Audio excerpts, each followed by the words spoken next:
Hello. Hi guys. Good evening. Thank you for joining the Brahma Purana live stream. It is indeed a great day for all Indians, all Bharatiyas, especially in terms of our geopolitics. Because after today, the lines have been drawn in the sand. We know exactly who our enemies are, who our allies are, or and more importantly, who is an enemy to what degree, who is an ally to what degree. Everyone's masks have come off, and I always believe that the enemy that you can see with your eyes, that the enemy that you know definitely, most definitely is an enemy, is of course a preferable situation than not knowing at all who is the enemy. Because most of the times, people who deeply hate India, deeply hate Hinduism, masquerade amongst us as just another communist, just another missionary, just another rebellious person who is speaking truth to power. Which is why I absolutely love the fact that Udaynidhi Stalin had the balls to say these things, because if he did not have the balls, but in the end ended up pursuing policies or enforcing policies that did the same things that he wants in his mind and now goes around saying, then we would have a bigger problem. We would be left sitting ducks. Okay. Now, the ideal situation is not that, obviously. The ideal situation is that Udaynidhi Stalin is a devout Hindu himself and does not believe that Sanatan Dharma needs to be eradicated. Okay. But next best thing to that is that he believes that Sanatan Dharma needs to be eradicated, and we also know that he thinks Sanatan Dharma needs to be eradicated. That's absolutely brilliant. Now he cannot get away with this. After this, if Tamil people vote for him, that's on them, and we need to tell the specific Tamil people who are voting for him that after this, don't try to teach us patriotism, Hindi imposition ho raha hai ki nahi aa raha hai. You are calling for genocide of the majority community of the country. So shut the fuck up. But other than that, after today, and that's why now what I'm about to say, I wouldn't say that Chanakya would have agreed with me or not. I have not thought about it to that end, that to conclude anything whether Chanakya would agree with me or not. But I would say what I'm about to say, that is the way Chanakya formulated questions. Okay, that is the way he approached a problem and came up with a solution. This is a sort of a Chanakyan methodology, and maybe people who have read more Indian scriptures will say that is basically the Hindu methodology, which is, we always come up with hierarchies. Okay, there's no equality bullshit in our game anywhere, except maybe the idea that our gods love us equally. Okay, Lord Shiva is Samapriya. He loves everyone equally. But other than that, first of all, we have varnas. Everyone has their specific jobs, etc. There's a hierarchy in that, and which is inevitable and eternal, because even today varnas in some way or the other exist, whether it's the previous ones or the current day varnas of athletes marrying celebrities, marrying celebrities, etc. Those things. But other than that, Chanakya repeatedly approaches a problem with two or three sets of problems in a hierarchy. Okay. He never says that, okay, things like what Sandeep Sanyal had to teach to Beer Biceps, that you are saying that education is the most important thing. Do education, everything will be fine. That's the young person's perspective Beer Biceps is bringing to the table. And the 40, 45-year-old, 50-year-old, whom we call uncles, not disrespectfully. If we saw them on the street, we would call them uncle, right? So in that sense, the uncle's generation usually says that we need to think about development. Hindu Muslim kahe sochna hai. So actually both are wrong. You do you make flyovers, someone will bomb it. You focus on education, someone will teach you Marxism only, and only Marxism, nothing else. Or will teach you Ambedkar's policy on casteism, not Ambedkar's views against Islam or Muslims. Or someone will teach you only Savarkar's views against Muslims, but not Savarkar's views against casteism. Okay, so education pe focus karke yehi hoga. If you don't have other things in place also. So in that way, I'm saying, if we observe a hierarchy of problematic groups of people for India and Hindus, I use that word interchangeably here, we could have three sets of people, on which I did a poll once on my community page, which is, Brahma Puran will start real soon. Okay, let me just finish what I started saying. So who do you think is more of a threat? Is it Marxists or the Pattharbaz or missionaries maybe? And I do believe that a person who threatens you, wants to kill you, is a huge problem, is a huge threat to you. That problem needs to cease to exist. But the one who takes away your right to defend yourself, the one who takes away your weapons, is a little more dangerous than that, because he's leaving you vulnerable physically. Because if push came to shove, worst case scenario, if someone does come to kill you, you would have defended yourself at least, right? Worst case scenario, imagine even not your family, okay, or maybe you would by reflex save your family even. But the one who takes away your weapons is a bigger problem than the one who is threatening you. And the one who basically instills in your mind that you should not defend yourself, you do not deserve to defend yourself, and you don't need to defend yourself. The one who molds your mind in this way is the most dangerous out of these three. So we have Pattharbaz, who a lot of whom want to kill us, maybe most of them. Then there's a government who is taking away your weapons, every government. And third are the Marxists and missionary-minded schools, are mostly all our educational institutions, okay, who are telling you that there's no question of self-defense anywhere. I think they are the biggest problem. So here again, in even observing from that methodology, Justin Trudeau saying this absolute hilariously insane thing is a huge gain for us, because now we know exactly where he stands, etc. All the people who have supported him to some degree, supported us to some degree, we know what their support is to what degree. Otherwise, a lot of let's say BJP supporters would have gone around thinking that Australia is great friends with us or something, okay. Everyone has had nuanced views, okay. Pierre has said that we are waiting for the investigation to get over, and he has also said that at the same time Trudeau did not accuse China this way, etc. Then there is the Australian Prime Minister who said that chill out, etc., but also said that we are taking this seriously. So all of them mostly have played, have done monkey balancing to a great extent, and that's what is expected of them. They also can't take sides in this vehemently. So fair enough, but we at least know that yes, they are doing a monkey balance. We don't need to misinterpret their actions to think that they are great friends of us or they are great enemies of us. We know exactly where they stand.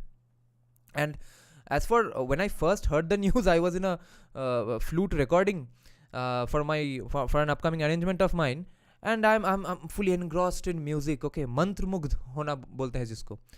I'm listening to beautiful basuri and casually checking the phone, and then I see this news, and I was about to shout out, "What is this?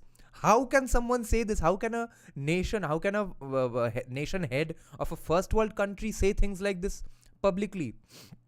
This is childish tantrum." Okay, so my brain, my conspiracy theory web series dekhne wala, political web series dekhne wala brain immediately went to thinking some 56D 5D 8D chess that Modi must have been playing, that please make sure to say this sometime later so that I win elections. How lucky can a Indian Prime Minister be?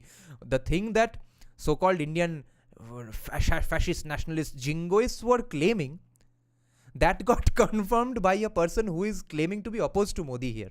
इससे अच्छा मोदी के लिए क्या हो सकता है? So I thought, yeah, that is the conspiracy, and this is why his plane was stopped. Okay, Modi was maybe convincing him that please bro, definitely say this, otherwise I won't let you leave. Then I thought, no, that's too much of a reach. ऐसा कैसे हो सकता है? But now we are confirmed that something fishy, some conversation or the other did go on in those 2-3 days of planes not working. Okay, that much I am personally in my mind, I think that is what has gone on. Some confrontation did take place in those days. Now after that I realized that maybe Trudeau is just being absolutely stupid here, because his wife left him 1 or 2 weeks back pretty recently, and I don't say that as a mock. I wouldn't wish that on my worst enemies. And he has 2-3 children. His wife recently left him. He knows in his heart that he screwed up with the truckers protest. He is running the country like a dictator. His inflation is about 43%, and he does not really have anything to sell to any other country. He is running in just as a See, I'm the younger bro of USA, bro. So that's why he give me some bhav. That's Canada's biggest selling point. And also, uh, he's basically frustrated because he knows there's hardly any chance that he's going to win the elections in the coming one. So all this might have maybe screwed with his mind after all, because you have to remember one thing about Trudeau, which usually happens when someone is brought up in a coddled and privileged atmosphere. Okay, uh, being brought up in a privileged atmosphere where your parents are in the same profession as you is a double-edged sword. Okay, either you will be very successful, like A.R. Rahman. His father was a music arranger. There's the one of the biggest boxing promoters in the world today. His father was also a boxing promoter. He knows how to behave with people. He knows how to approach talent. He knows how to spot talent, etc. These are the skills that you get from your family. But on the other hand, if you decide to join that profession, but your heart's not completely in it, or you think you deserve it anyway, somehow जो privilege word का जो negative connotation है वो अगर सच में किसी में है, जैसे राहुल गांधी का भी है, then you are not even वो हार्डनिंग ही नहीं हुआ है तुमका. ठीक है, he is basically a soft bubbly kid right now. Okay, so in that situation, if that is really the case with Trudeau, because his father was also prime minister, okay, then he might really be that immature to just make random decisions based on his impulse, and he's just pissed off and frustrated, and he has ended up saying something which was the staple talking point of every Congress government, every pre 2014 politician for the times of ages 70s, 80s, 90s kids. When we have grown up listening, any sudden horrifying thing that happens in the country, विदेशी शक्ति का हाथ है. Today Canada's prime minister is randomly conjuring up विदेशी शक्ति का हाथ to garner some protest, to hope that the entire country rallies around him. Okay, now this might be a collaboration of 8D chess with Modi as well, because both of them agree amongst each other that you accuse me, I will accuse you back, but that might help us both in the elections. That's my conspiracy theory brain speaking. There's nothing more substance to this other than my web series viewing eyes. Okay, but if Putin also did just throw a tantrum and lose his temper and attack Ukraine ultimately, right? He had some sort of legitimate reasons. Maybe he may have had reasons to be pissed off with NATO, but he did lose his temper at one point. जैसे कि English में जिन लोगों ने history पढ़ा है school में, हमको कोई भी हिस्टोरिकल इवेंट का वो different ways of different levels of reason पढ़ाया जाता था कि हिस्टोरिकल रीज़न ये है, सोशल रीज़न ये था, ओके, पॉलिटिकल रीज़न ये था, और एक इमीडिएट कॉज था. तो इमीडिएट कॉज ये ट्रूडो का है. शायद ये बेसिकली इसने टेम्पर खो दिया. ओके, फ्रस्ट्रेटेड होके यार कुछ भी नहीं हो रहा है और क्या करे, अब विदेशी शक्ति बोल दो. और मे बी पुतिन का भी वही हुआ है. सो now I don't think it's going to help him in the elections, but he thinks so. If not anything else, let's just try this. But hilariously, Videshi Shakti ka haath is what our politicians used to say forever, and even in series like House of Cards and many other movie series, it's a common political science notion to discuss only, not notion, an occurrence to discuss that whenever, if you are a nation head, if you are in trouble and you think your power is going to go away, just come up with an enemy, declare war on them, and then the country will rally behind you anyway. So these are the hilarious things that Indian politicians did to some extent. We did not declare war randomly on people, but the Videshi Shakti part we did. But our politicians have been accusing Modi of doing these things. Remember in 2019 when Pulwama happened, after that when even Uri, when India retaliated, all commies of Bengal said that it's because of maybe somehow or the other the government only did this themselves, and are now using this as an excuse to pursue a war because the elections are coming up. So but that is exactly what's being done by Justin Trudeau today. Both Videshi Shakti and vote में हारेंगे, चलो शत्रु निकालो कहीं से भी. Okay, now let me just check some comments, then we'll start Brahma Puran. And we have just about 40 pages left. I'm hoping we can finish this today. This is just volume 1, then we will do volume 2 from the next day. Trudeau ki hi, present sir. Jai Shri Ram, Jai Shri Ram. Even Jordan Peterson has taken anti-truth stance on the issue. Yeah, that was nice. Even Jordan Peterson got pissed off with Jagmeet. Jordan Peterson basically said that भाई औकात में रहो, क्या बोलते फिर रहे हो. जगमीत ने कहा कि we will hold Modi accountable. Jordan Peterson said, yeah, you are going to hold Modi accountable. What kind of a threat are you giving on Twitter? Pranam Dada, hello everyone, Adam Seeger style. Castro Jr. lost his marbles. Probably, seems like it. The grassroots army video. Khalistan, imagining Khali. Have you seen Palki Sharma video on Vivek Ramaswamy? How long back was it? I have seen the old one, that Indian origin NRI businessman doing great things. Not a recent one. Also with his LGBT stick, yes. जब किसी चीज़ को शिद्दत से चाहो तब पूरी कायनात उसे तुमसे मिलाने की साजिश करने लगती है. वो चीज़ है मोदी की जीत. Yes. Abhay, and then we have Ekam Sanatan Bharat Dal secretary claiming that Modi's downfall will start from October onwards by using his astrology. I love that guy, but I believe he needs to get out of social media. Sorry to say, but Ekam Sanatan Bharat is nowhere today. They have minimal impact on politics. Yeah, for now. But everyone has to start somewhere. Fair enough. They must build themselves. Yeah. They seem to be least interested. দাদা এবার live আলোচনার জন্য link দাও, আমরাও একটু কথাবার্তা বলি, debate হোক. কি নিয়ে ডিবেট হবে? Actually, many people do ask that can they come on the live stream. My only concern is that do you have a good enough audio quality and good enough internet? Because after we start the live stream, if your audio keeps going away, or you say hello, we can't waste time on that.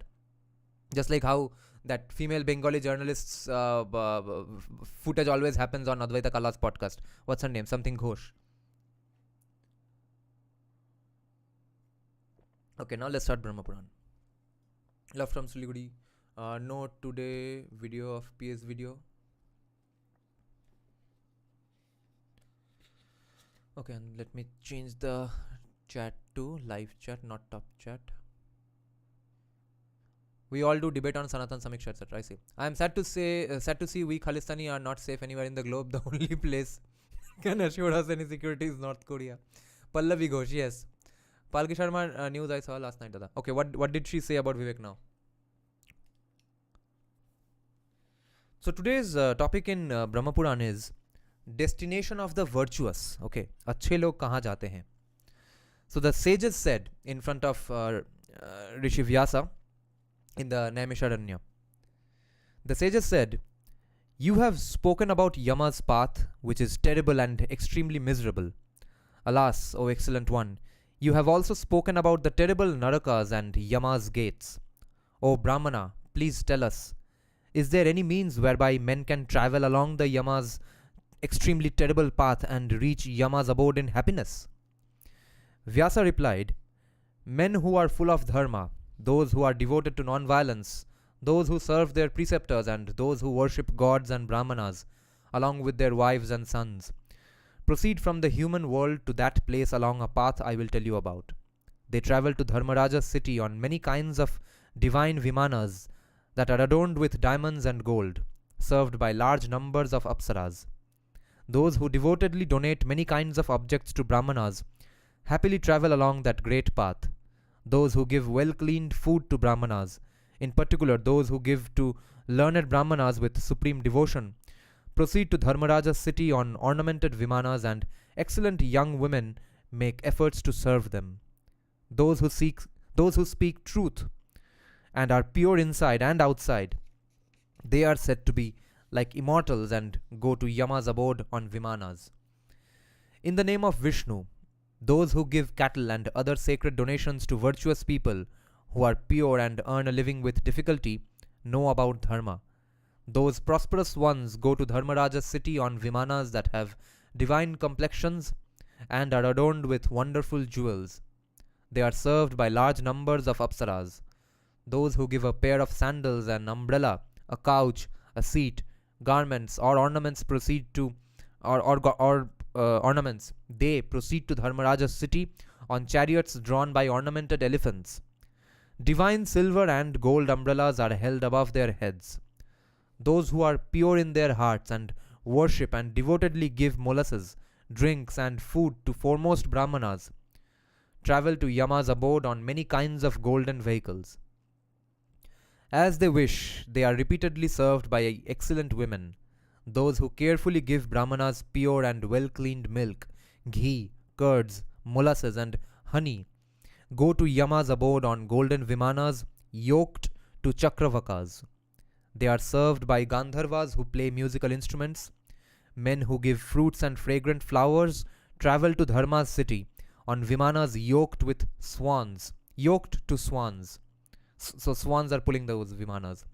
Those who are full of faith and give learned Brahmanas or other Brahmanas Sesamam, Tiladhenu, or Ghrita go to Vaivasvata's city on sparkling vehicles that resemble the lunar disk.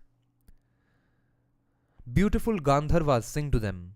Those who construct tanks, wells, ponds, lakes, large tanks, ponds filled with lotuses, and reservoirs full of cool water. They proceed on vehicles that have the complexion of golden moons, to the sounds of divine bells.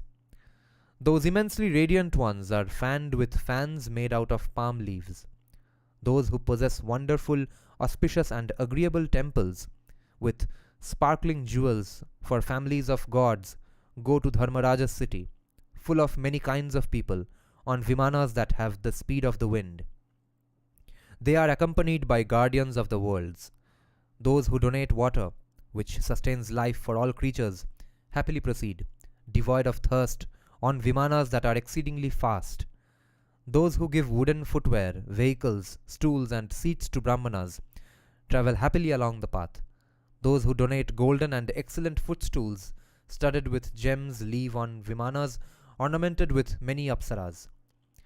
Men who plant colorful pleasure gardens full of excellent flowers and excellent fruits, cool and beautiful with the shades of trees, thus bringing benefit to men, are served when they travel by excellent and ornamented women who sing and dance. Those who give gold, silver, coral, and pearls live on Vimanas that are golden and radiant. Those who donate land are radiant, and every object of their desire is met. They travel of Vimanas that are like the rising sun and which roar a lot. Those who bestow ornamented maidens on Brahmanas travel to Yama's abode on Vimanas and are surrounded by divine women.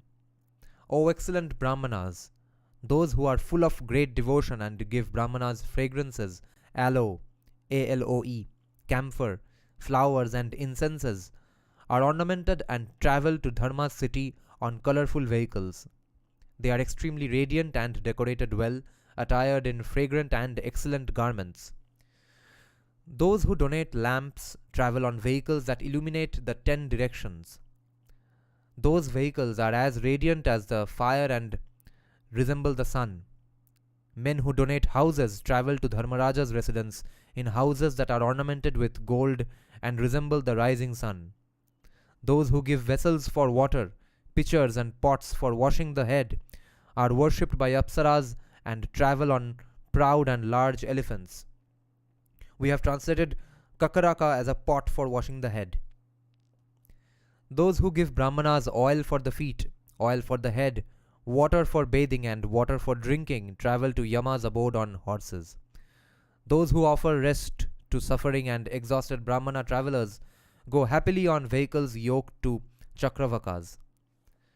Those who welcome and worship Brahmanas, offering them seats, are extremely content and travel happily along the path. A man who greets Hari with the words, "I bow down to the divinity who is devoted to the Brahmanas," or addresses a cow as, "O destroyer of sins," they travel happily along that path.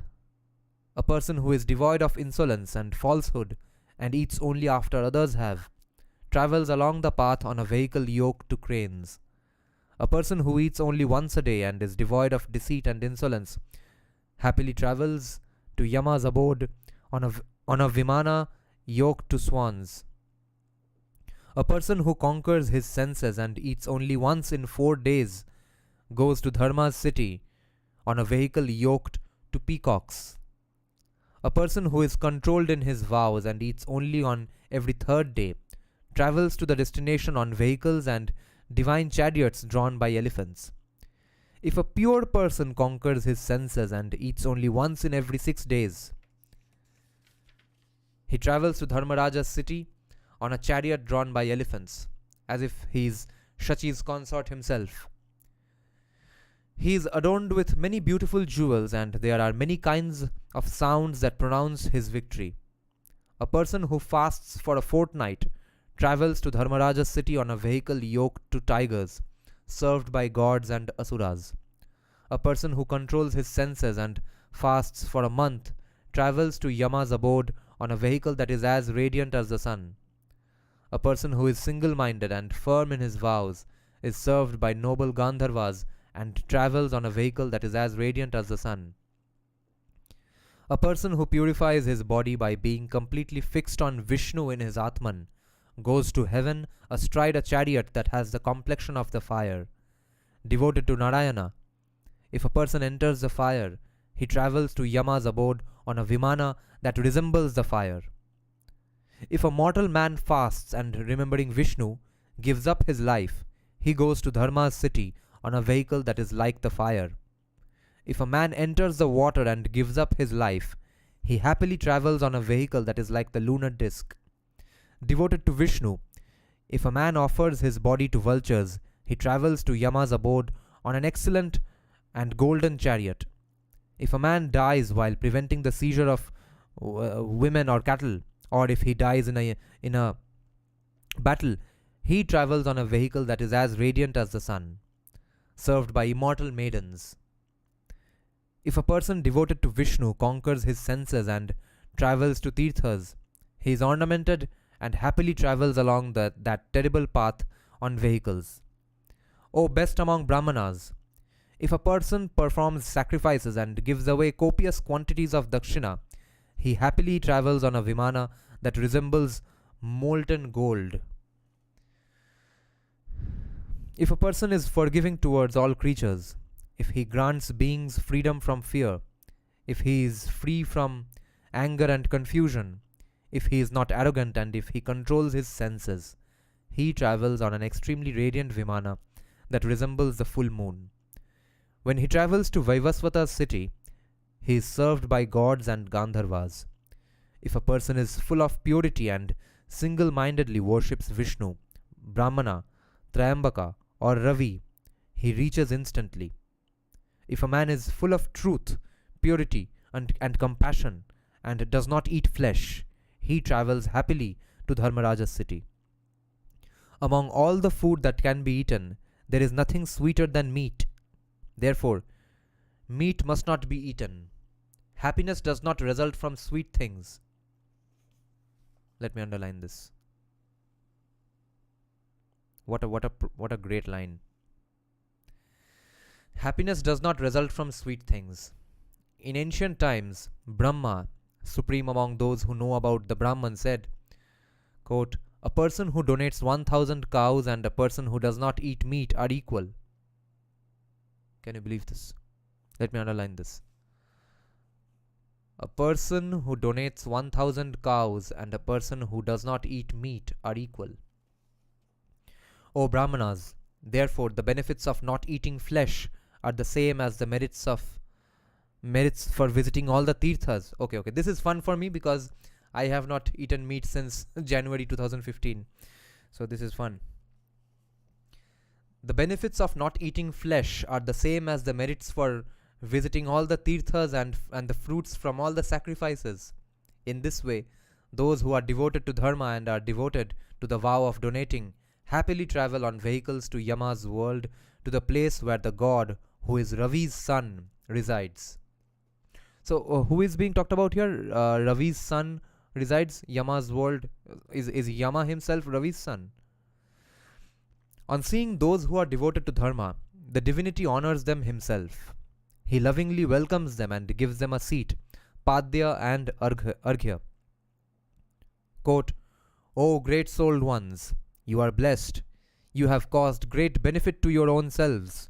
You have performed these good deeds for the sake of divine happiness. Ascend this Vimana, ornamented with divine women and objects of pleasure. Go to heaven, which is unmatched and possesses all the objects of desire. Enjoy those great objects of pleasure until your store of auspicious deeds is exhausted. After this, Come here and enjoy the fruits of whatever trifling inauspicious acts you have performed. End quote. Men who are pure in their sentiments see Dharmaraja's amiable aspect as if he is like their own father. Therefore, one must always serve Dharma. It confers the fruit of emancipation. Artha, Kama, and Moksha are described as flowing from Dharma. Okay.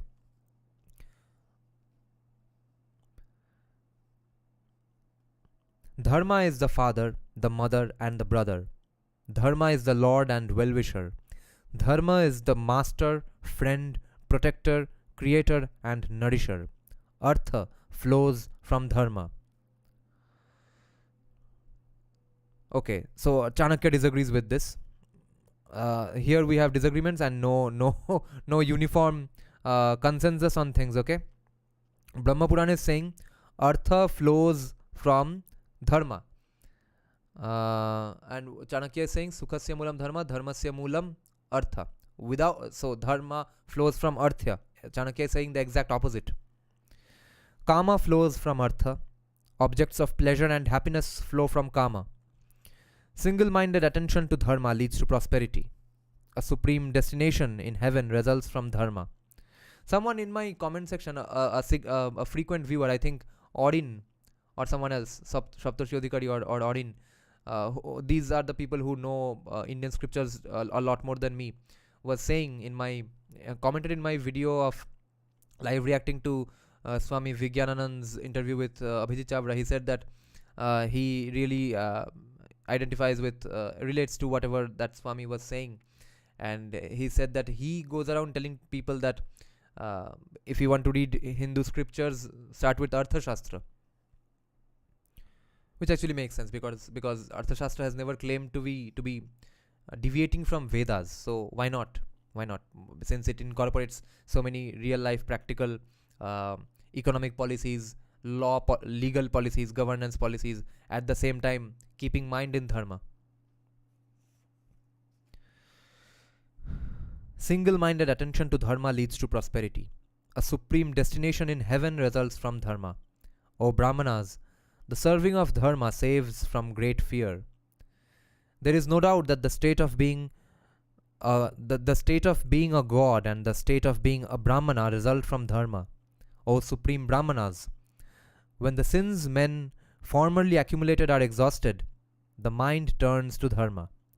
After thousands of lives as other species, one obtains the extremely rare state of being human. Therefore, a person who does not follow Dharma is indeed deceiving himself.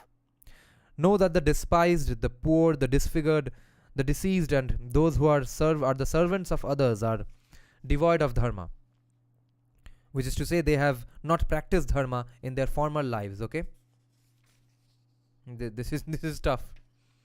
Those who have long lifespans, those who are brave, those who are learned, those who enjoy objects of pleasure, those who are wealthy, and those who are handsome, such people have practiced Dharma earlier. O Brahmanas, in this way, those who are devoted to Dharma go to the supreme destination. Those who practiced Adharma are born as inferior species. If men are devoted to Vasudeva, Yama is incapable of harming them even in Naraka. They do not see him even in their sleep. He is the divinity who slays Daityas and Danavas. He has no beginning and no end. Men who constantly bow down to him do not see Yama.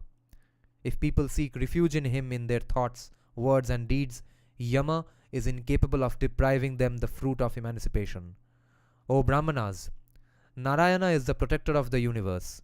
Those who constantly bow down before him go to Vishnu's abode. Those who prostrate themselves before Vishnu never see Yama's messengers or city, that path, or Naraka. If a man is confounded and performs a lot of sins, as long as he bows down before Hari, the destroyer of all sins, he does not go to Naraka. If a man is a deceiver, but constantly remembers Janardana, when he gives up his body, he goes to Vishnu's world, where there is no disease. Even if a person chants Hari's name when he is excessively angry, all his sins are destroyed, and he obtains emancipation, just as the Lord of Chedi did, Shishupala. This is where this subchapter ends. Next subchapter is called Cycle of samsara. Now let me check some comments.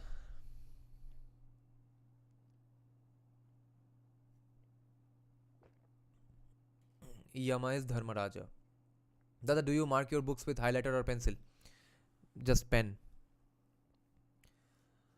I have seen various examples in real life. Many of my family members are American citizens. They say to them the problems of USA comes first, like gun control. They do not care for Ram Mandir.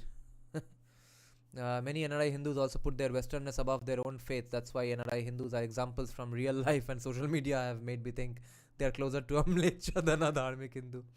Yes, Dada, you could read a text called Gita Sangraha of Gita Press. There is a discussion between Vidura, Yudhishthira, Bhima, and Arjuna as to what is primary among the four Purusharthas. I see. God, then it is really alarming. So they are also the ones supporting caste legislations too, right? Yeah, of course, the ones still voting for Democratic Party are definitely going to. I should debate between the four giants of Mahabharata. Okay, Abhay is saying Pratah Smaraniya Ajit Bharti ji bro is awesome. Did you see his discussion on Surat Literary Festival? No. मेरा गाली देने का मन हो रहा है इस Trudeau गधे को. Vivek, opposition on H1B visa. Oh yes, H1B visa. Just the lottery aspect of H1B visa will be cancelled by Vivek, and why shouldn't it? Whole Bangla Pakho has blocked me on Twitter. Why? Why do they block if they really want to debate? I don't know. I haven't blocked my Bangla Pakho guy here. We have such funny, hilarious, fruitful discussions. We get to know each other's points better. My arguments get better against Bangla Pakko because of that. I think this is the beginning of something that was happening with foreign media for a long time, and now Castro ka beta Khud has come forward accusing India of being a terrorist state. This will continue, yes. And this is much better than people subtly doing it. I should debate between the... Okay. Yes, Rishi, many Hindus in California did... demo quacks, including my left right niece. Yes. Cycle of samsara.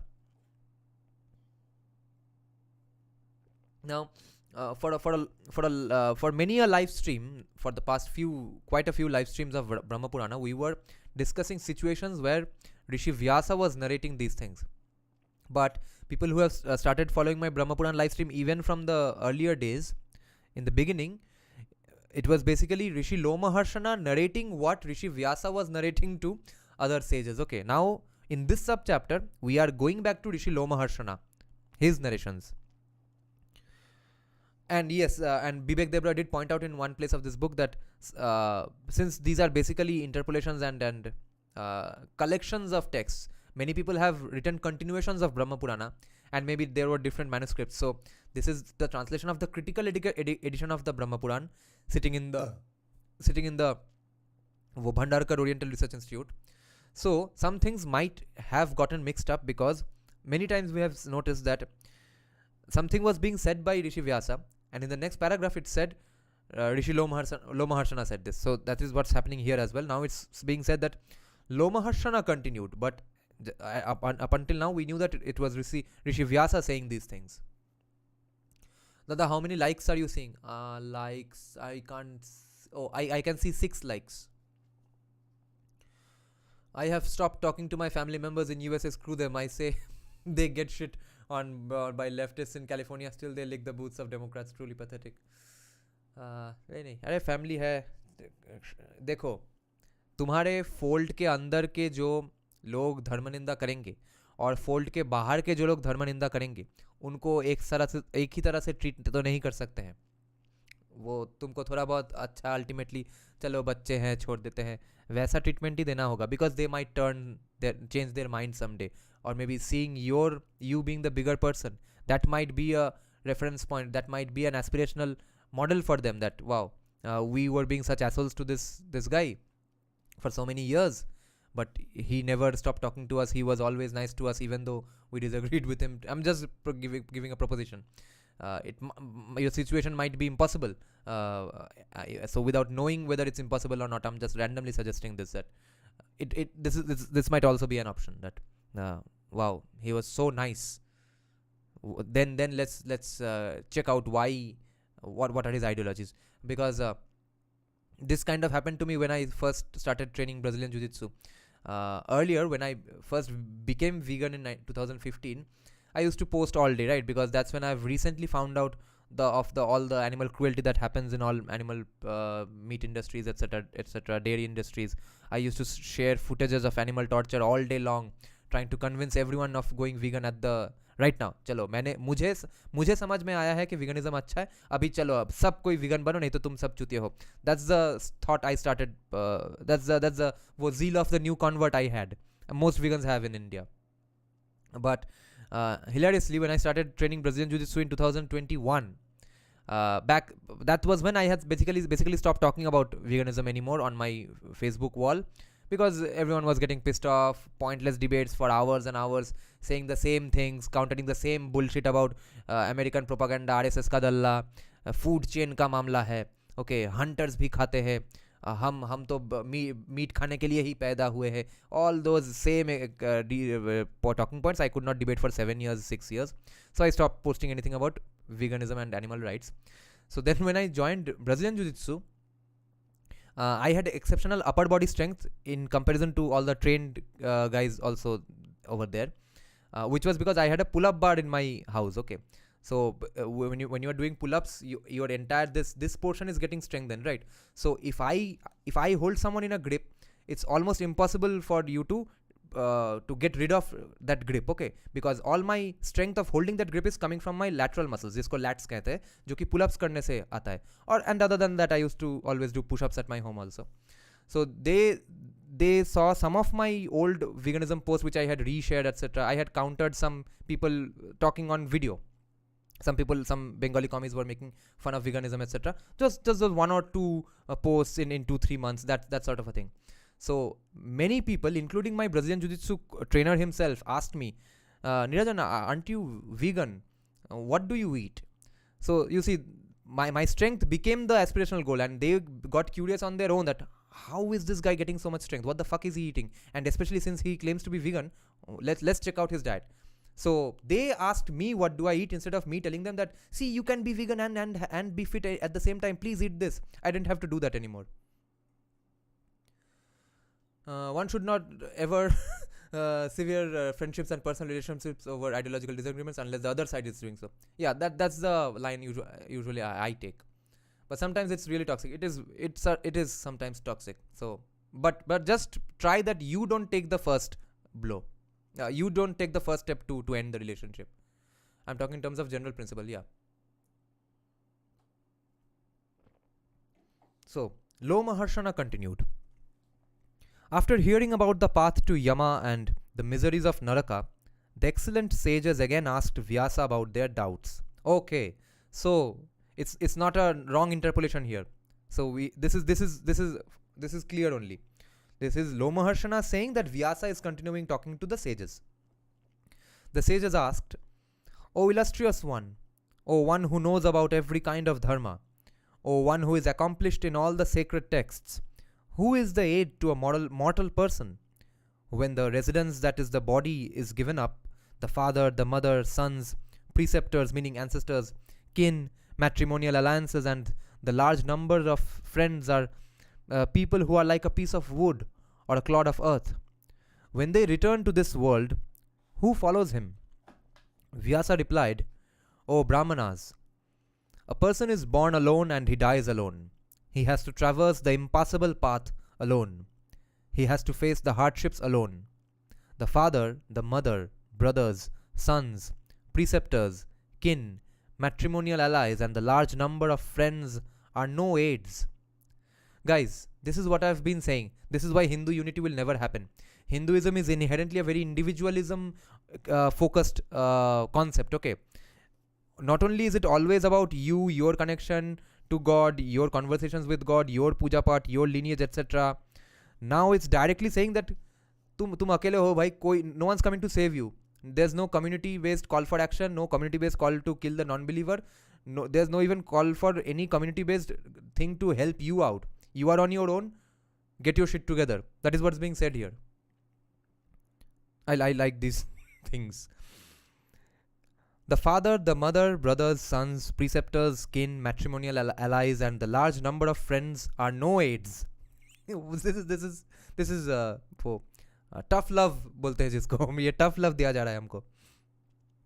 And imagine how valuable these things are, right? Not only is it extremely valuable in today's world, when everyone is looking for one group identity to identify with and then complain about it, that no, we were more impressed, no, I was oppressed, no, I was more oppressed, no, my ancestors were more oppressed.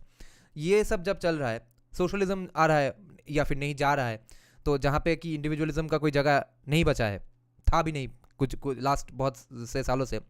Imagine 700, 800 years ago from today, 900 years, okay, a guru or a Brahmin teaching these things to a random villager, a Vaishya, Shudra, or even Kshatriya. Imagine how valuable that is, and imagine how great citizens it makes, okay, these sorts of teachings. This is so beautiful. These people, okay, Vyasa is saying, these people, meaning your friends, allies, family members, etc. These people are like a piece of wood or a clod of earth. They abandon the body. They weep for a short while and then turn their faces away. When the body has been cast away, one has to follow Dharma alone. Therefore, men must always follow Dharma. That is the aid, AIDE, meaning your ally or secretary, sort of. In the literal sense, not in the metaphorical sense. A being who is full of dharma obtains the supreme destination of heaven. In that way, a being who is full of adharma obtains naraka. That is the reason a learned person is not delighted with wealth earned through sin. Okay. A learned person is not delighted with wealth earned through sin. It has been said that dharma alone is the aid for men. Because of greed, confusion, compassion, fear, and other things, even an extremely learned person may be driven by greed and confusion and perform acts to obtain the possessions of others. Dharma, Artha, and Kama. These are the three that yield fruits in a life. These three must be obtained after one has given up adharma. I would like to do a short digression once again, because that thing is still bugging me and is fascinating me, that something was said in the Brahma Purana which is 180 degrees opposite of what Chanakya has said in Arthashastra, because Chanakya has pointed out many great rishis and has said that here I disagree with him. Shukracharya, I think even Rishi Brihaspati, and probably even Bharadwaj. So my point is, so you see, if you don't believe in this specific thing, you are not a Hindu, is a tough argument to make in these cases. Okay, there must be some non-negotiables, but that list of non-negotiables can't be a huge gigantic list. ये सब follow करो, नहीं तो तुम हिंदू नहीं हो. So a few days back someone was telling me that at the end of the day you are also just like a leftist, you only follow foreign ideologies, etc. And he was hinting at me and commenting in other places, addressing me in my post only, that many right wingers in India are becoming too much like American right wingers, which is to say that he wasn't for the market all that much. He was opposing my libertarian views on economics, because I had made fun of Modi's that word salad jumble of sustainable development, equity, development, developing equity, sustainable, that thing. But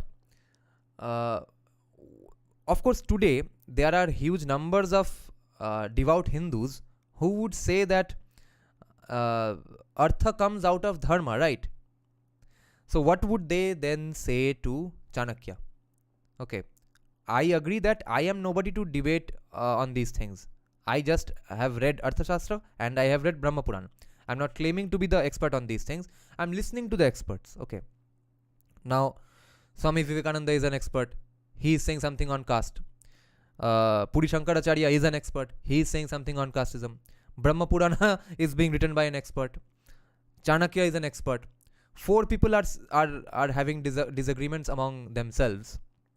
So, if then I agree with Chanakya on most things, and on some things on economics and on taxes, I go a little further right of Chanakya, do I become an American libertarian, or do I be a Hindu anyway? But I just have some little extra right-wing notions of economics than Chanakya, because Chanakya is pretty damn economically right, further right-wing than the people who are writing Brahma Purana, at least. This reminds me of another example. Sorry for digressing a little, but it's interesting. I'm reading Woking by Vivek Ramaswamy. He is making a fascinating point with a bit of a needlessly, I would say needlessly loud rhetoric against people like Milton Friedman. Okay, which is called the Chicago School of Economics, because Milton Friedman did his PhD and was a professor in University of Chicago. Thomas Sowell also passed out from University of Chicago, and he was a faculty at University of Chicago. So Chicago School of Economics is generally considered the American libertarian model of economics. Okay. So Vivek Ramaswamy has pointed out an absolutely fascinating thing. He has basically pointed out an incompleteness in a major argument of these libertarian free market economists. But it's not that does not make him a leftist, of course. But it shows that, first of all, that Vivek Ramaswamy is a great intellectual and economic thinker in his own right. If he did not run for office, he could have easily spent his life being an intellectual expert who appears on TV. He is a constitutional authority, okay, legal expert hai, economics expert hai. But he pointed out something fascinating, where Milton Friedman was not, people like Milton Friedman, those schools of thought, were not complete in their arguments, which is, companies का जो LLC form हो रहा है, ये जो limited liability का authority दिया जा रहा है कंपनीज को, कि कोई कंपनी ने अगर कुछ गलती किया, वो हर चीज़ के लिए तुम CEO या फाउंडर को पर्सनली सू करके उसका जिंदगी गड्ढे में नहीं डाल सकते हो. You will sue the company will pay you out. Okay, the CEO will not lose everything and go to hell, okay, or starve to death. That's the limited liability privilege as a society we have given to entrepreneurs, because it's an incentive. Otherwise economic development, innovation and these things won't happen. And Milton Friedman argues in favor of limited liability as a privilege, that it's an incentive. If you don't do these things, economic development will not happen.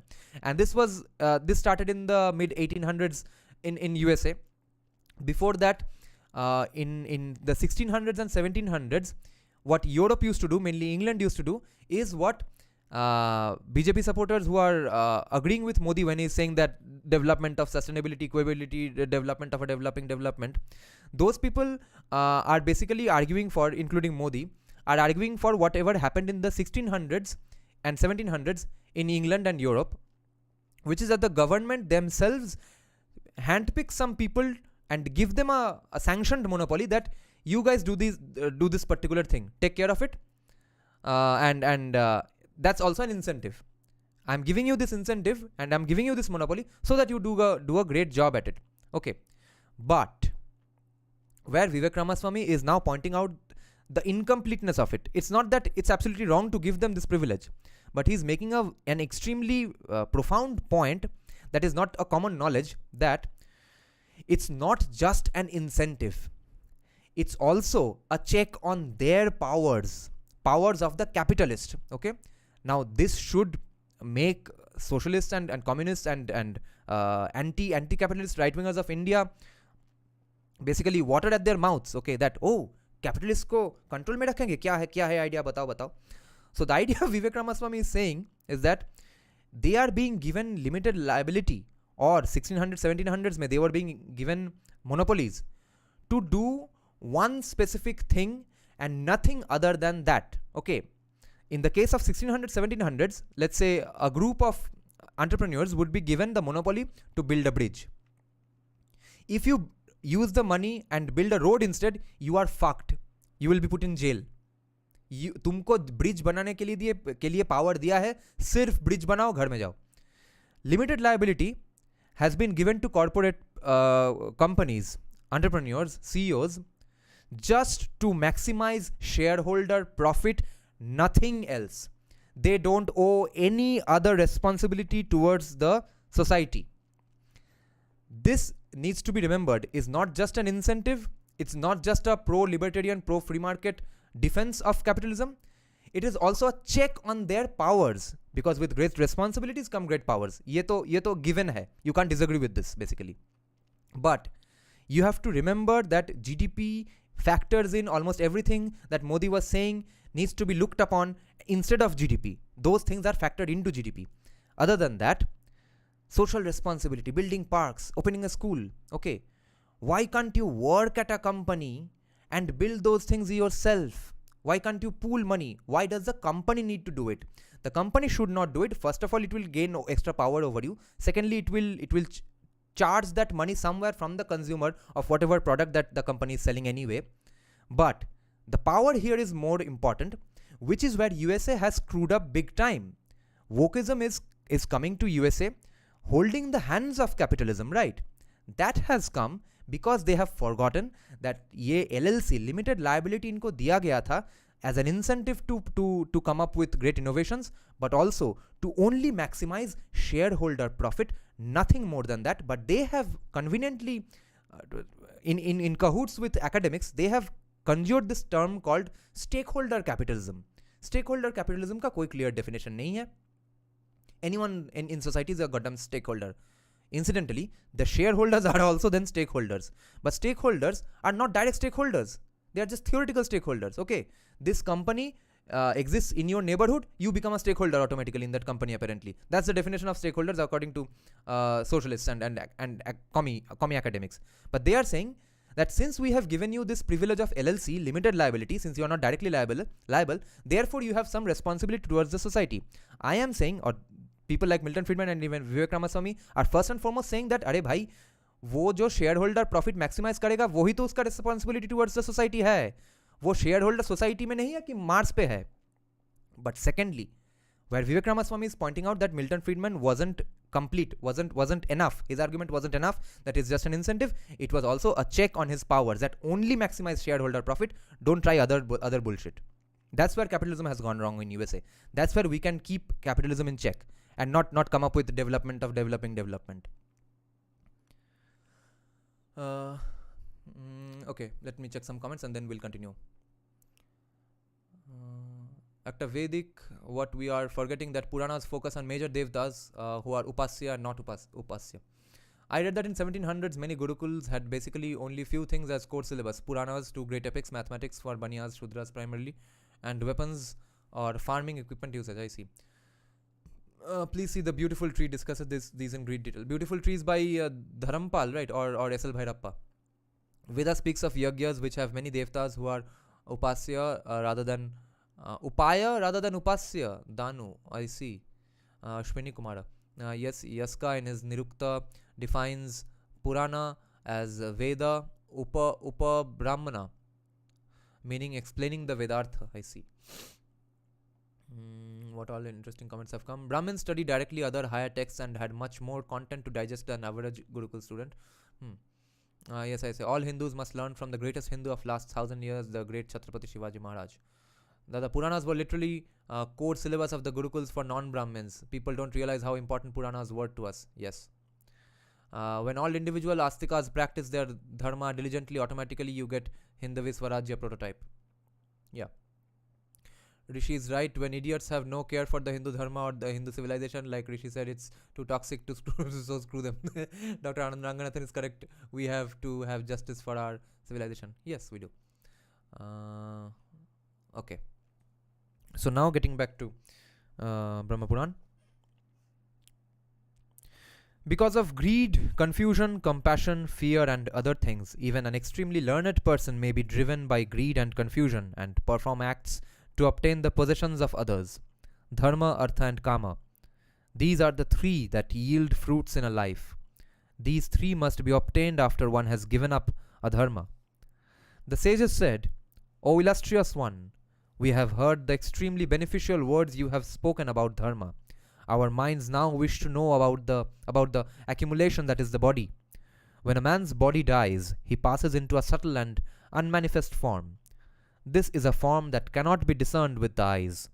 How does dharma follow him? Vyasa replied, the earth, the wind, space, water, fire and the Atman together. These can always see dharma. Night and day, they are witness to every being in this world. Along with them, Dharma follows the Jivatman. O excellent Brahmanas, the Jivatman gives up the body, consisting of skin, bones, flesh, semen, and blood. A Jivatman united with Dharma obtains happiness in this world and in the world hereafter. What else will I tell you about? The sages said, O illustrious one, you have spoken about how Dharma follows. We wish to know about this. How does semen result? Vyasa replied, O supreme Brahmanas, the divinities of earth, wind, space, water, and fire, who are in the body and the mind, consume the food. O Brahmanas, the five elements are thus satisfied. The mind is the sixth. The great semen is generated in this way, and it is the pure Atman. O Brahmanas, the union of man and women then results in the fetus. I have thus told you everything. What else? Everything. What else do you wish to hear? Sages asked, O illustrious one, you have told us how the fetus is created. You should tell us how the being results from this. Vyasa replied, the being results when it is overwhelmed by the elements. When the elements are separated, the being again proceeds to the supreme destination. Life is obtained by being united with the elements, and the divinities of the five elements watch over his karma, auspicious and inauspicious. What else do you wish to hear? The sages said, O illustrious one, having cast aside skin, bones, and flesh, and having been separated from the elements, when he enjoys joy and misery, where is the being located? Vyasa replied, O Brahmanas, when the semen arrives and quickly unites with the woman's ovulation, at that time the Jivatman is united with his karma, past karma. He is made to suffer hardships by Yama's servants, and Yama's servants strike him after death. The man then suffers misery and hardships in the cycle of samsara. O Brahmanas, since birth, if a being performs good deeds in this world, he enjoys the fruits of that dharma. Since birth, if a man has always been united with dharma, he is always served by happiness. Alternatively, if the being has sometimes practiced dharma and sometimes practiced adharma, he experiences happiness alternating with unhappiness. When a person united with adharma goes to Yama's kingdom, he suffers from great miseries and is born as inferior species. One's karma determines what species one is born as. Now hear about a being who is united with confusion. This has been spoken about in the sacred texts of Itihasa and the Vedas.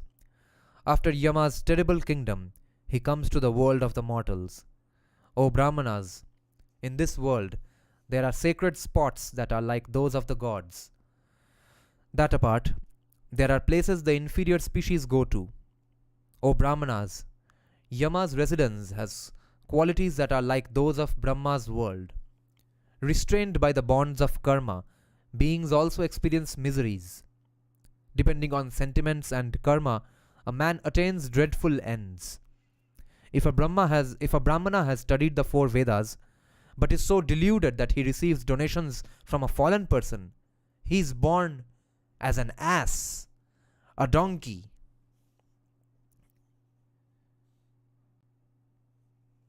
Let me underline this, because this is not coming from an Arya Samaji Manusmriti, okay?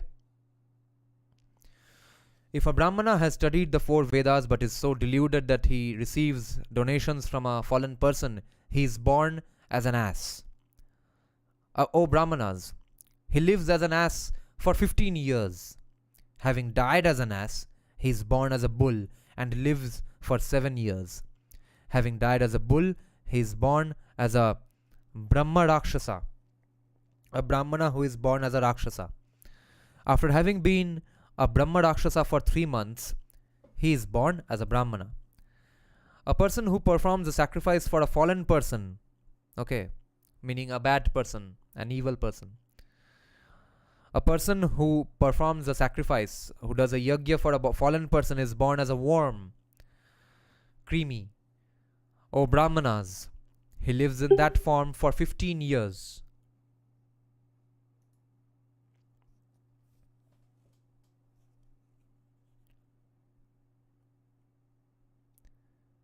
When he is released from his form as a worm, he is born as a donkey. He is a donkey for 5 years, a pig for 5 years, a cock for 5 years, a jackal for 5 years, and a dog for 1 year. After this, he is born as a human. When a jealous man dies, he is born as a horned animal. An evil minded person who betrays trust is born as a fish. O Brahmanas, after having remained as a fish for 8 years, he is born as a deer. After having been a deer for 4 months, he is born as a goat. After a full 1 year is over, he dies as a goat. The being is then born as an insect and later as human. A mortal man whose senses are confounded steals paddy, sesame, beans, gram, mustard, chickpeas, legumes, kidney beans, wheat, linseed, and other kinds of grain. O best among sages, that shameless person is born as a rat. O best among sages, after he dies, he is born as a pig. As soon as he is born as a pig, he dies because of a disease. He is then born as a dog, and next as a dumb human. After this, for 5 years, he is again born as a dog.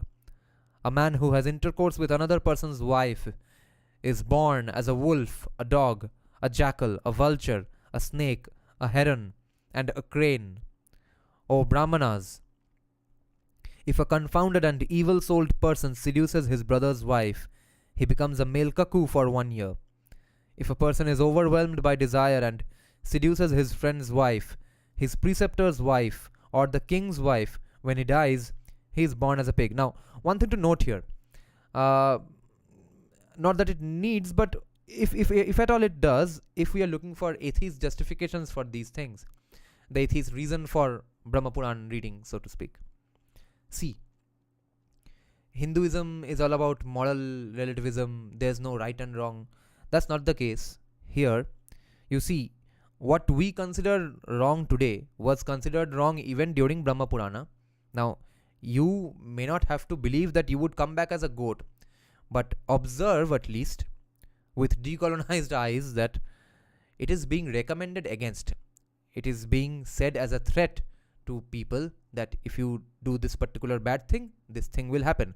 What will happen might not really happen, as science has proven, but notice that that is being considered bad. So there are a list of things which are considered bad here, which are inherently considered bad in every liberal society today, which was not necessarily considered bad in other civilizations, but which is considered bad in Hinduism centuries ago. What does that tell you? So this is the idea of decoloniality, guys. Decoloniality is not about justifying everything that happened in your past. Decoloniality is observing it with unbiased eyes and lenses, at least.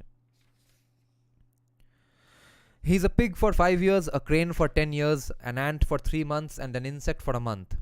After having gone through this, he returns to samsara in the form of a worm. He lives in the form of a worm for 14 months. When the man's adharma has been exhausted, he is born as a human.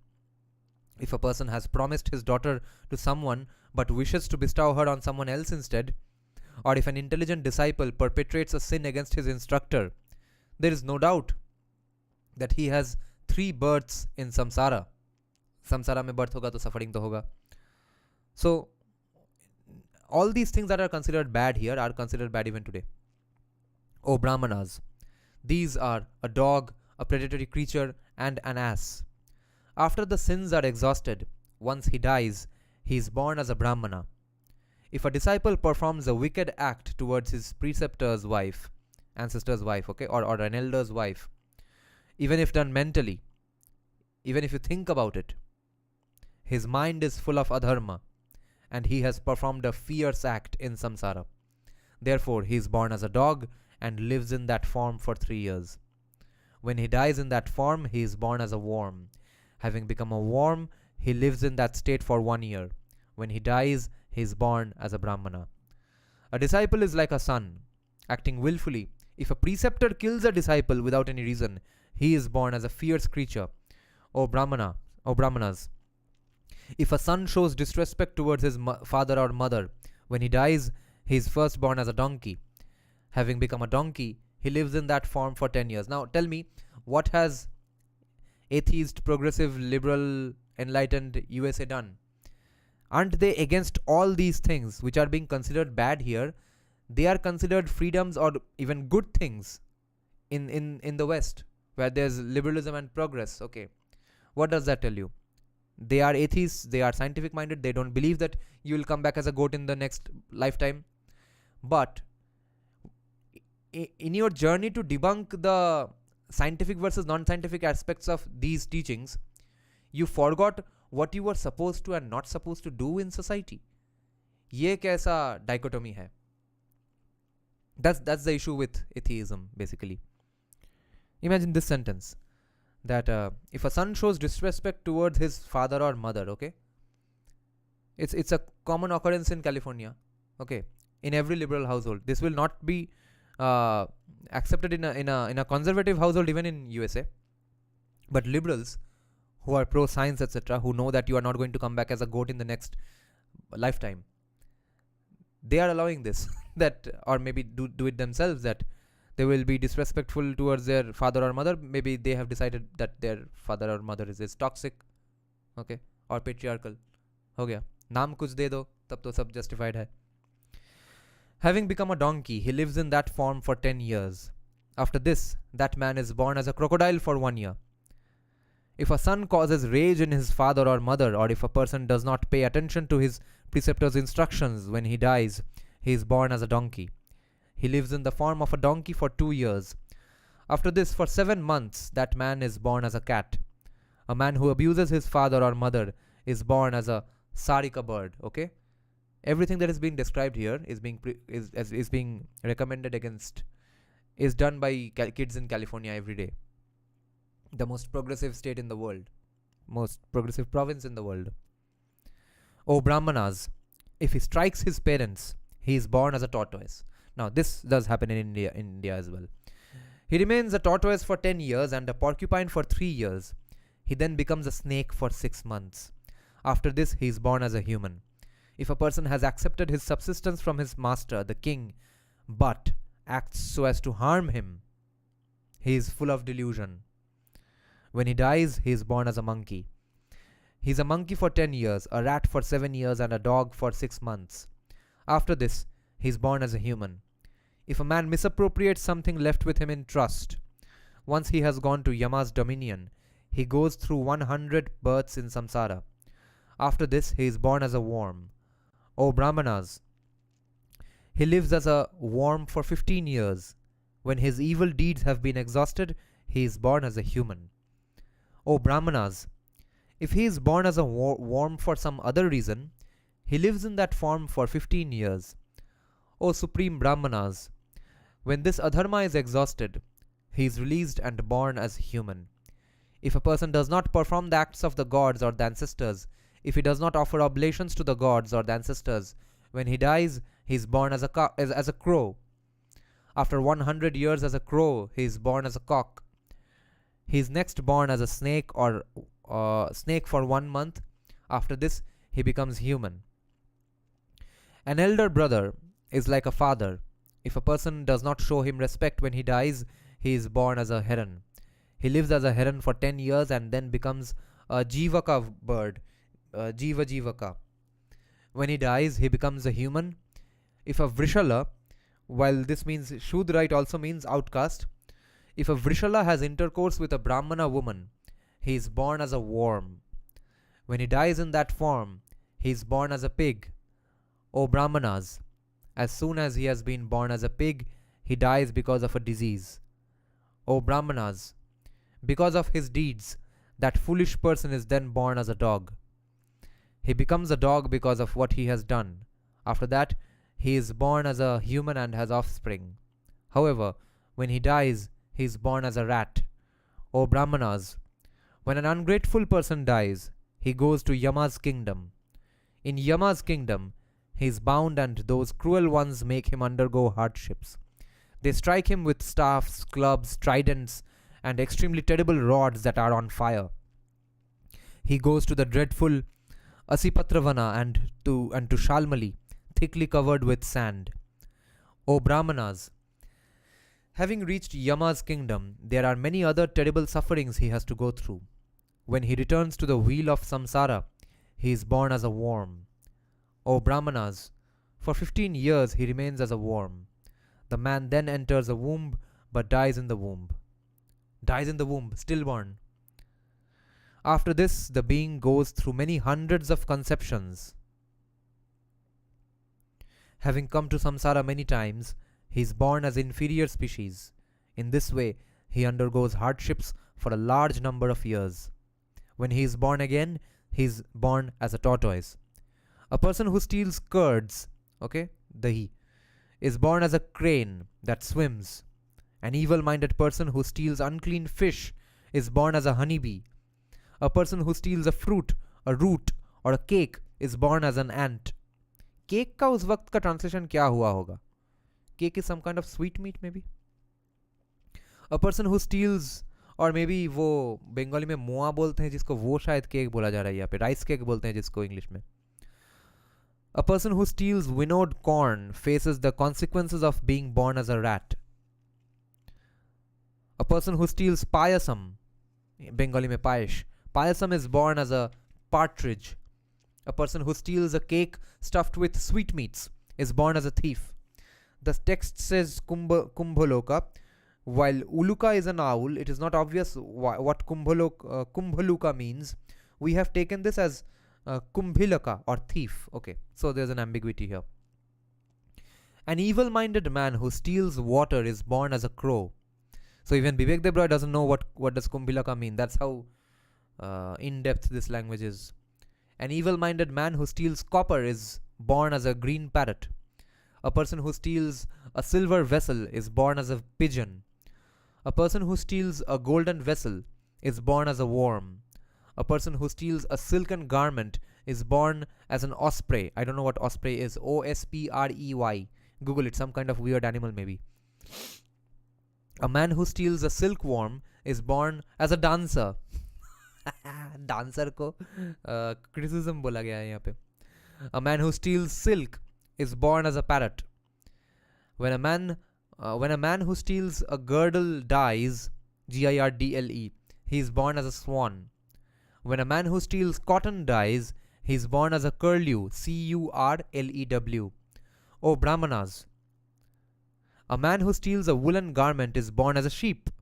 A man who steals a silken garment is born as a hare, Hare, rabbit. When a man who steals aromatic powder dies, he is born as a peacock. A person who steals a red garment is born as a Jivaka, the bird. O Brahmanas, a man who steals dyes, colors, Dyes, and fragrances is full of greed and becomes a mole. Okay, till. He lives in that form for 15 years. When his adharma has been exhausted, he is again born as a human. A person who steals milk is born as a crane. O Brahmanas, a man who steals oil is full of delusion. When he dies, he becomes a creature that drinks oil, such as a cockroach. For wealth or enmity, if a man uses weapons to kill a person who is unarmed, he is the worst among men. Oh, beautiful. Let me underline this. Unarmed ka killing is worst among men. When he dies, he is born as an ass. He lives as an ass for 2 years and is killed by weapons. When he dies, he is born as a deer and constantly suffers with anxiety. After a year has passed, the deer is pierced by a weapon.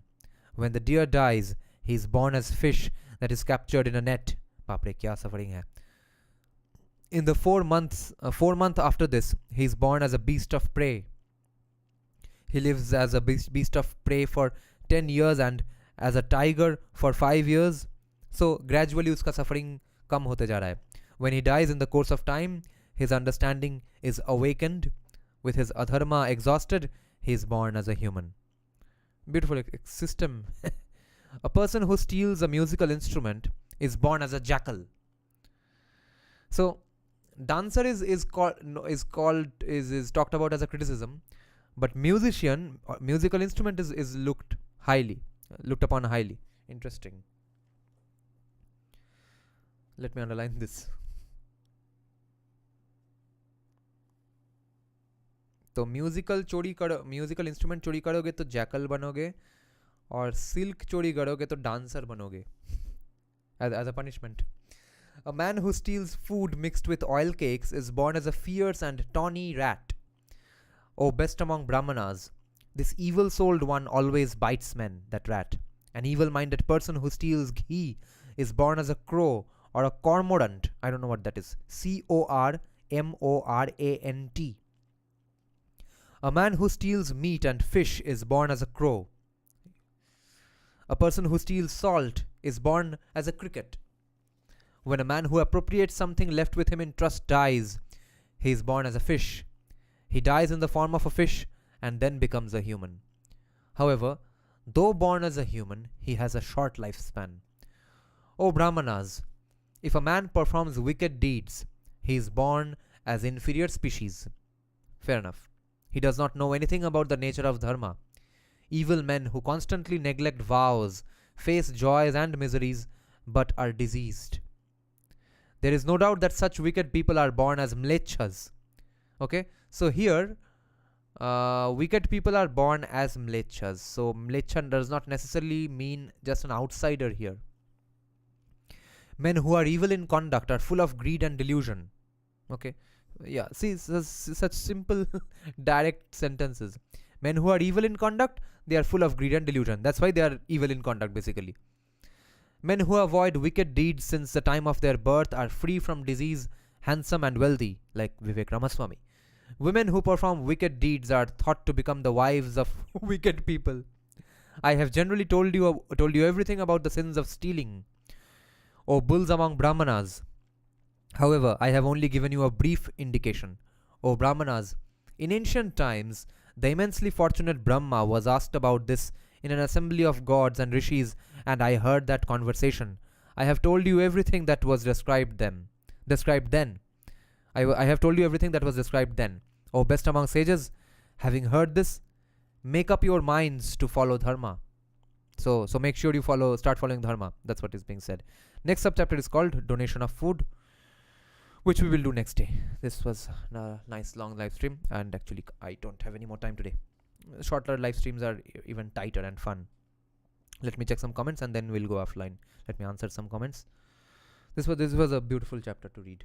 A lot of it was mostly about Brahmanas though. Basically that कि वो जो virtuous को ये देना है, virtuous को वो देना है, that was just specifically about Brahmins. So because since they are not allowed to earn things on their own, this is a system of making sure that they have subsistence and they have a nice lifestyle as well. So that is kind of made sure that takes place anyway. Okay, maybe Malpua is cake, probably. There is something my mother too told. We take some 1 lakh births to be born as humans. Yeah, usually we are born as plants or insects. Yeah, degradation is moral values is a problem with over rational and developed society. Yeah, we are seeing influences of this in modern day Bharat too, and this is worrying. Yeah, I like dancing. I am noticing that there are no suffering for eternity. Yes, Puranas constantly talk about redemption or reform. Isn't that a core Hindu thesis that you will repent and have suffering, and when you suffer you will automatically have a better life? And that's kind of a practical atheist interpretation of a life lesson as well. When you do suffer, you will come out stronger and better out of it. Okay, just like you as a person, you in your career, you as an entrepreneur, you as a if it's a corporate business, it has to be allowed to fail so that it becomes better. Okay, the concept of anti-fragile. Okay, it's not that you break or not that you stay the same after a suffering. It's the idea that you become better because of that suffering, which is why California's GDP and India's GDP is the same, that the companies are allowed to fail so easily.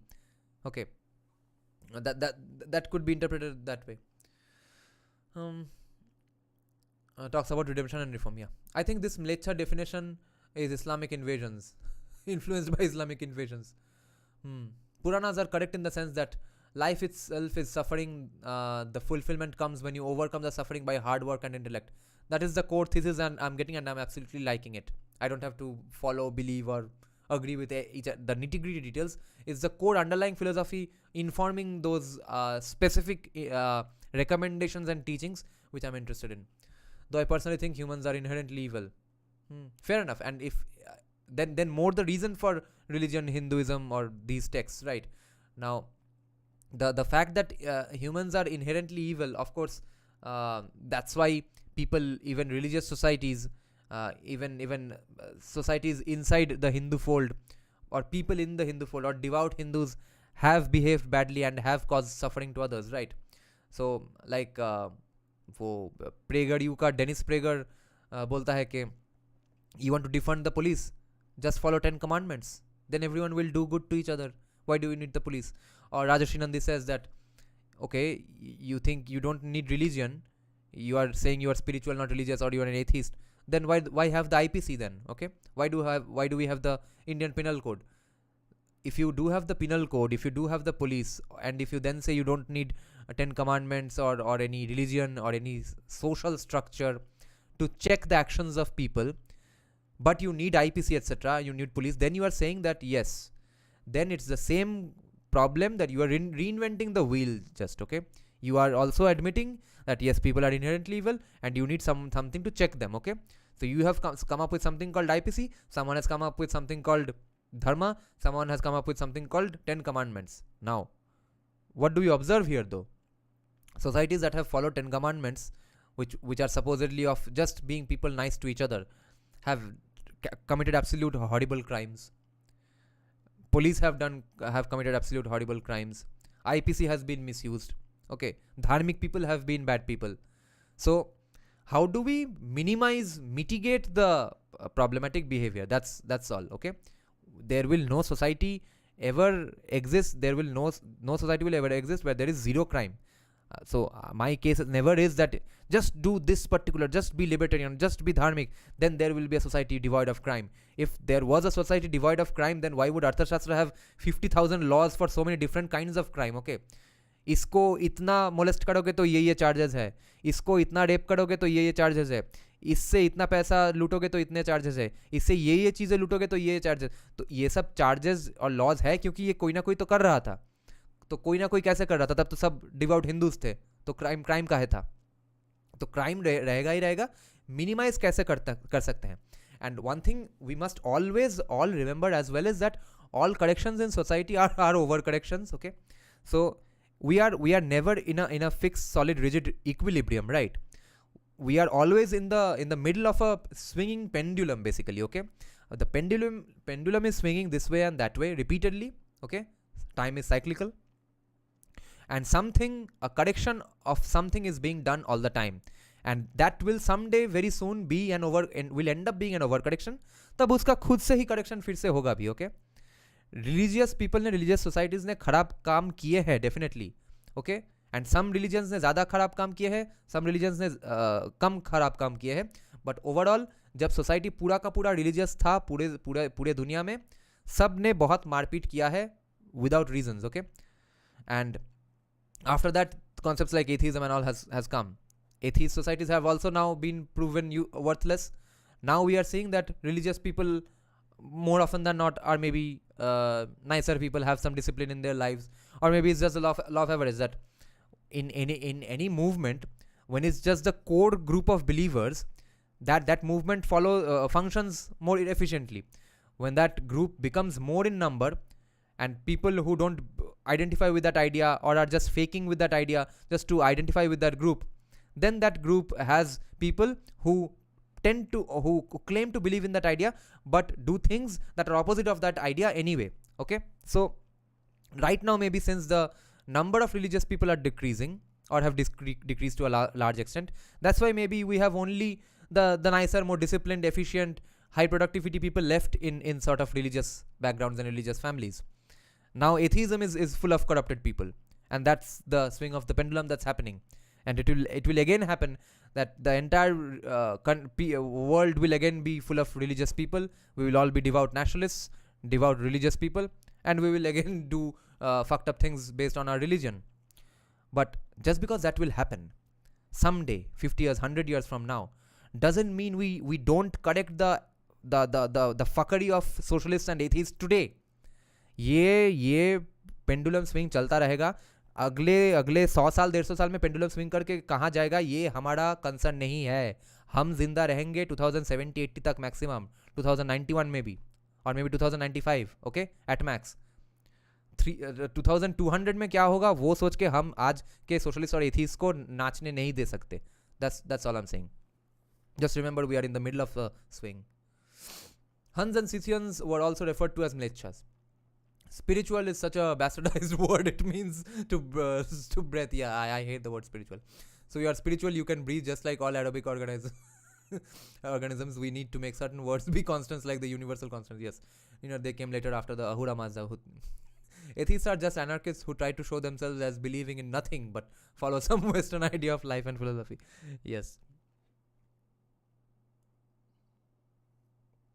Okay, just for a change, let me read you guys something interesting from this book, okay, which I was saying that kind of seems like things are being said about Lord Shiva, but without any credit, because the author does not maybe know himself that these ideas come from Hinduism. Okay, this is just a wild unplanned digression I'm taking, but see how this is similar. Okay, this is Rick Rubin, the music producer, one of the biggest music producers in the last 2 decades. He has worked with every band of every genre, Adele से लेके Slayer, Metallica, Muse, hip hop, सब genre में काम किया है. So see what he's saying about creativity. Okay, so think of the universe as an eternal creative unfolding. Trees blossom, cells replicate, rivers forge new tributaries. The world pulses with productive energy. And everything that exists on this planet is driven by that energy. This sounds like I'm reading Sri Vigyan Bhairav Tantra. Every manifestation of this unfolding is doing its own work on behalf of the universe. Okay? ये energy universe के behalf में काम कर रहा है, तो ये universe कौन हुआ? शिवा या Bhairahawa? Every manifestation of this unfolding is doing its own work on behalf of the universe, each in its own way, true to its own creative impulse. Okay, impulse. Just as trees grow flowers and fruits, humanity creates works of art. The Golden Gate Bridge, the White Album, Guernica, Hagia Sophia, the Sphinx, the Space Shuttle, the Autobahn, Clair de Lune, it's a legendary Western classical composition, the Colosseum in Rome, the Philips screwdriver, the iPad, Philadelphia cheesesteak. Look around you. There are so many remarkable accomplishments to appreciate. Each of these is humanity being true to itself. As a hummingbird is true to itself by building a nest, a peach tree by bearing fruit, and a nimbus cloud by producing rain. What is he saying here? It's a very Hindu concept that everyone is doing their own job. क्या बोल दिया यहाँ पे? Okay. Humanity being true to himself. कैसे? Just like a hummingbird stays true to itself by building a nest. A peach tree stays true to itself by bearing fruit. A nimbus cloud stays true to itself by producing rain. उसका काम है ये करना, उसका धर्म है ये करना. Every nest, every peach, every raindrop, and every great work is different. Some trees may appear to make more beautiful fruits than others, and some humans may appear to compose greater works than others. The taste and beauty are in the eyes of the beholder. How does the cloud know when to rain? How does the tree know when spring begins? How does the bird know when it's time to build a new nest? It builds, of course, because it's Dharma, it's eternal, it's Sanatan. The universe functions like a clock. Now, he has given lyrics of a famous song by a band called The Birds. To everything there is a season, and a time to every purpose under heaven. A time to be born, a time to die, a time to plant, a time to reap, a time to kill, a time to heal, a time to laugh, a time to weep, a time to build up, a time to break down, a time to dance, a time to mourn, a time to cast away stones, a time to gather stones together. These rhythms are not set by us. देखो, unknowingly Hindu बन के बैठा है आदमी. These rhythms are not set by us. We are all participating in a larger creative act we are not conducting. We are being conducted. The artist is on a cosmic timetable, just like all of nature. If you have an idea you are excited about and you don't bring it to life, it's not uncommon for the idea to find its voice through another maker. This isn't because the other artist stole your idea, but because the idea's time has come. The idea's time of fruition has come. In this great unfolding, ideas and thoughts, themes and songs, and other works of art exist in the ether. Ether meaning Akasha, not sky, okay? Akasha. Ether is a very specifically Hindu concept. Ideas and thoughts, themes and songs, and other works of art exist in the ether and ripen on schedule, ready to find expression in the physical world. As artists, it is our job to draw down this information, transmute it, and share it. Artists are just vehicles for this idea. We are all translators for messages the universe is broadcasting. The best artists tend to be the ones with the most sensitive antenna to draw in the energy resonating at a particular moment. Energy resonating, okay? Many great artists first develop sensitive antenna not to create art but to protect themselves. They have to protect themselves because everything hurts more. They feel everything more deeply. Often art arrives in movements.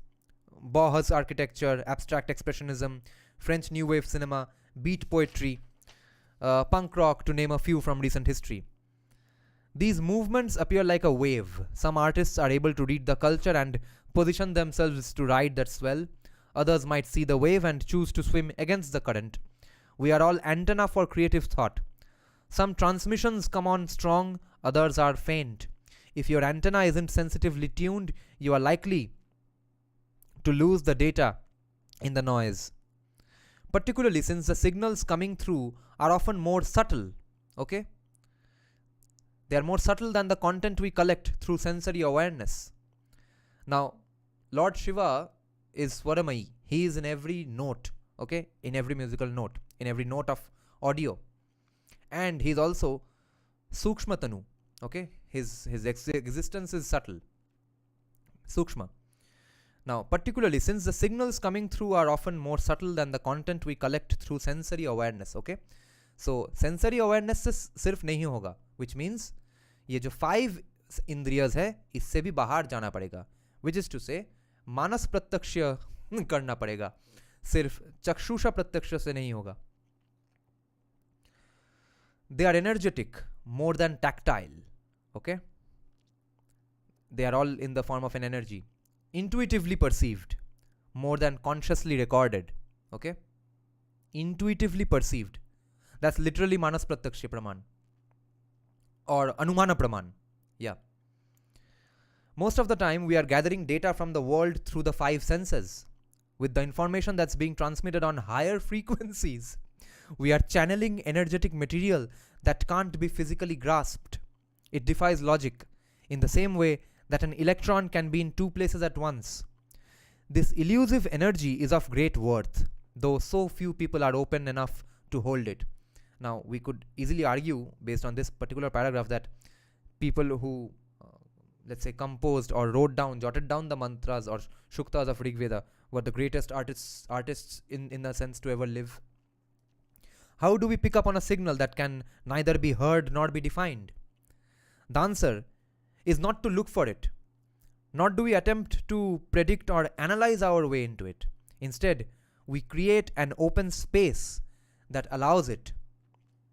A space so free of the normal overpacked condition of our minds that it functions as a vacuum, drawing down the ideas that the universe is making available. So meditate, have an open mind, have a vacant space जहाँ पे ये सब idea आके collect होगा. This freedom is not as difficult to achieve as one might think. We all start with it. As children, we experience much less interference between receiving ideas and internalizing them. We accept new information with delight instead of making comparisons to what we already believe when we are children. We live in the moment rather than worrying about future consequences. We are spontaneous more than analytical. We are curious, not jaded. Jaded मतलब तुमने बहुत दुनिया देख लिया है और इससे इससे क्या होगा, ऐसा एक skeptic का नज़रिया बन जाता है जो. We are curious as a child, as kids, not jaded. Even the most ordinary experiences in life, when we are kids, are met with a sense of awe. Deep sadness and intense excitement can come within moments of each other. There's no facade and no attachment to a story. Artists who are able to continually create great works throughout their lives often manage to preserve these childlike qualities. Okay? क्योंकि हमारा तो सब कुछ है play, सब कुछ एक खेल की तरह चल रहा है. That is the Hindu idea. Practicing a way of being that allows you to see the world through uncorrupted, innocent eyes can free you to act in concert with the universe's timetable. This is the end of this one small chapter. Okay, this is a fascinating book, right? But this is so Hindu, without him probably knowing that these are extremely Hindu concepts. Maybe you all can buy this book if you all have any interest in art or philosophy. This would be a necessary reading. But if you all have read all Hindu scriptures, then it's not necessary. I would say read this as a way to understand how white people have come to imbibe Hindu values in their lives without knowing that they're Hindu values. Let me check some comments now.